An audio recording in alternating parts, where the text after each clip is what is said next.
అస్సలాము అలైకుం వరహ్మతుల్లాహి వబర్కాతుహు. కొత్త సంవత్సరం సందర్భంగా యూట్యూబ్‌లో గాని, ఫేస్‌బుక్‌లో గాని ఒక దుఆ మనకు కనిపిస్తుంది.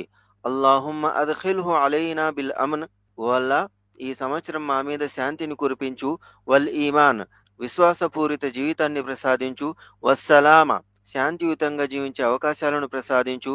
వల్ ఇస్లాం, ధర్మంపై నిలకడ ప్రసాదించు. వ రిజ్వానిన్ మినర్ రహ్మాన్, కరుణామయుడైన నీ యొక్క ప్రేమను పొందే సౌభాగ్యాన్ని ప్రసాదించు.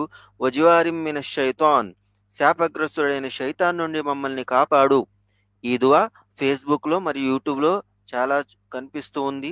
మరి ఈ దువా నిజంగా హదీసుల్లో ఉందా అంటే లేదు.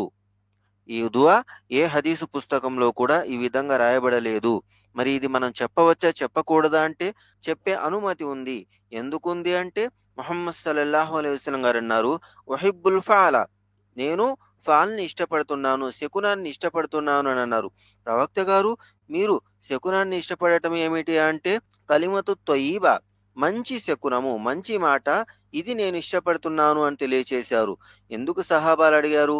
ఎందుకంటే ప్రవక్త గారన్నారు, లా అద్వ వలా తుయర వలా హామ వలా సఫర, మూఢనమ్మకాలు, దిష్టి, శకునం ఇవన్నీ కూడా ఇస్లాంలో లేవు అని తెలియచేశారు.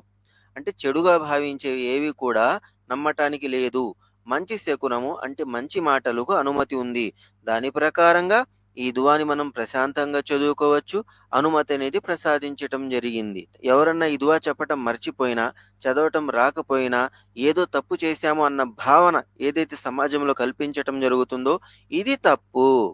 దువా చేయటం సున్నత్. ఎవరైనా దువా చేయలేదా పర్వాలేదు. అంతే తప్పించి వాళ్ళ మీద ఈ దువాని రుద్దటం అనేది సరైన పద్ధతి కానే కాదు అనేది గుర్తించాలి.